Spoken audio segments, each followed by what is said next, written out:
Hello friends, welcome to my channel. మనం ఈరోజు రాగి పిండితో లడ్డు ప్రిపేర్ చేద్దాం. ముందుగా స్టవ్ పైన ఒక కడాయి పెట్టి అది వేడెక్కాక అందులో 2 టేబుల్ స్పూన్స్ వరకు నెయ్యి వేసుకోండి. ఇప్పుడు 1 కప్పు వరకు రాగి ఫ్లోర్ తీసుకొని వేయించాలి. ఫ్లేమ్ని సిమ్ మీద పెట్టి వేయించాలి. వేగగానే మంచి స్మెల్ వస్తుంది. ఇది వేగడానికి 8 to 10 మినిట్స్ పడుతుంది. అప్పటి వరకు ఫ్లేమ్ని లో ఫ్లేమ్ మీద పెట్టి వేయించాలి. మాడకుండా కలుపుతూ ఉండాలి. ఇప్పుడు ఈ రాగి పిండి వేగింది, మంచి స్మెల్ వస్తుంది. దీనిని ఒక ప్లేట్లోకి వేసుకుందాం. ఇప్పుడు ఇది పక్కకు పెట్టేద్దాం. ఇప్పుడు స్టవ్ ఆన్ చేసి ఇదే కడాయి కానీ వేరొక కడాయి కానీ స్టవ్ పైన పెట్టండి. ఇప్పుడు కడాయి వేడెక్కింది. ఇందులో 1/2 కప్పు వరకు మకానా వేయండి. ఇవి కొద్దిగా కలర్ చేంజ్ అయ్యే వరకు వేయించండి. ఇప్పుడు ఇవి ఇలా అంటే ఇలా విరిగిపోవాలి, అప్పటి వరకు వేయించాలి. వేయించి ఒక ప్లేట్లోకి తీసుకోవాలి. ఇప్పుడు ఇదే కడాయి స్టవ్ పైన పెట్టి 1/2 కప్పు వరకు బాదం పలుకులు, అవేనండి ఆల్మండ్స్, 1/2 కప్పు వరకు కాజు, క్యాషూ నట్స్, 1/2 కప్పు వరకు వాల్నట్స్ వేసి వేయించాలి. ఇవి కొద్దిగా కలర్ చేంజ్ అయ్యే వరకు వేయించాలి. వీటన్నింటిని ఫ్లేమ్ని లో టు మీడియం ఫ్లేమ్ మీద పెట్టుకుంటూ వేయించాలి. ఇప్పుడు ఇవి కొద్దిగా కలర్ చేంజ్ అయినాయి కదా, ఇందులో 1/2 కప్పు వరకు పంప్కిన్ సీడ్స్ వేసి వేయించండి.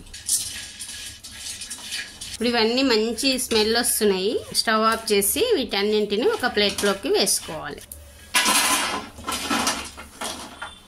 ఇప్పుడు వీటన్నింటిని చల్లారనివ్వాలి. ఇప్పుడు స్టవ్ ఆన్ చేసి ఇదే కడాయిలో 1/2 కప్పు వరకు అవిసె గింజలు వేసి వేయించాలి. అవేనండి ఫ్లాక్స్ సీడ్స్. వీటిని సౌండ్ వచ్చే వరకు వేయించాలి. అంటే వేగిన తర్వాత ఒక సౌండ్ వస్తుంది కదా, అప్పటి వరకు వేయించాలి. ఫ్లేమ్ని లో ఫ్లేమ్ మీద పెట్టి వేయించాలి. ఇప్పుడు ఇవి సౌండ్ వస్తున్నాయి కదా, స్టవ్ ఆఫ్ చేసుకొని ఇంతకుముందు డ్రై ఫ్రూట్స్ ఏ ప్లేట్లో వేసుకున్నామో అదే ప్లేట్లో వేసుకోండి. ఇప్పుడు స్టవ్ ఆన్ చేసి ఇదే కడాయిలో 1 టేబుల్ స్పూన్ వరకు నెయ్యి వేయండి. ఇందులోనే 2 నుంచి 3 టేబుల్ స్పూన్స్ వరకు పుచ్చగింజలు వేసి వేయించండి. ఈ నెయ్యిలో కొద్దిగా కలర్ చేంజ్ అయ్యే వరకు వేయించండి. ఇప్పుడు స్టవ్ ఆఫ్ చేసుకోండి. ఈ కడాయి వేడిగా ఉంది కదా, ఆ వేడికే ఇవి వేగుతాయి. ఇప్పుడు వీటిని ఒక ప్లేట్లోకి తీసుకొని చల్లారనిస్తే సరిపోతుంది. ఇప్పుడు స్టవ్ ఆన్ చేసి ఇదే కడాయి స్టవ్ పైన పెట్టి దీనిలో బెల్లం పాకం ప్రిపేర్ చేయాలి. కడాయి వేడెక్కాక 1 కప్పు వరకు బెల్లం తీసుకోవాలి. మీరు కావాలంటే ఇంకొక 1/2 కప్పు వరకు పెంచుకోవచ్చు. మీరు స్వీట్ తినేదాన్ని బట్టి 1/2 కప్పు వరకు పెంచుకోవచ్చు. అంటే 1.5 కప్పు వరకు తీసుకోవచ్చు. నేను 1 కప్పు తీసుకుంటున్నా. ఇందులో 1/2 కప్పులో సగం వాటర్ వేస్తున్నా. అంటే 3 to 4 టేబుల్ స్పూన్స్ వేస్తున్నా, ఎక్కువ అవసరం లేదు. ఇప్పుడు ఈ బెల్లం కరిగింది కదా, కావాలంటే మీరు ఇప్పుడు వడగట్టొచ్చు. ఏవైనా పుల్లలు లాంటివి ఉన్నాయి అనుకుంటే వడగట్టండి, లేకుంటే అవసరం లేదు.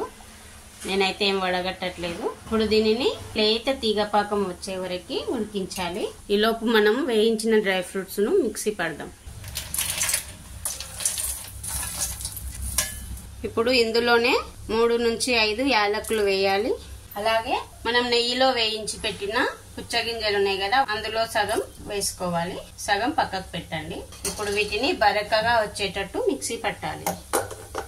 మరి మెత్తటి పౌడర్ కాకుండా కొద్దిగా రవ్వలాగా రావాలి. ఇలా కొద్దిగా బరకగా రావాలి, మరి మెత్తటి పౌడర్ లాగా కాకుండా. ఇప్పుడు స్టిక్కీగా అయ్యి లైట్ గా తీగలాగా వస్తుంది కదా. ఇప్పుడు స్టవ్ ఆఫ్ చేసుకోండి. అంటే ఇప్పుడు పాకం రెడీ అయింది. స్టవ్ ఆఫ్ చేసుకోండి. ఇప్పుడు ఈ డ్రై ఫ్రూట్స్ పౌడర్ ని ఈ పాకంలో వేసి కలపాలి. లమ్స్ రాకుండా కలపాలి. అలాగే ఈ డ్రై ఫ్రూట్స్ పౌడర్ తో పాటు మనం వేయించి పెట్టిన రాగి పిండి ఉంది కదా, అది కూడా వేసి కలపాలి. ఈ డ్రై ఫ్రూట్స్ ఈ రాగి పిండి 2 కలిసేటట్టు కలపాలి.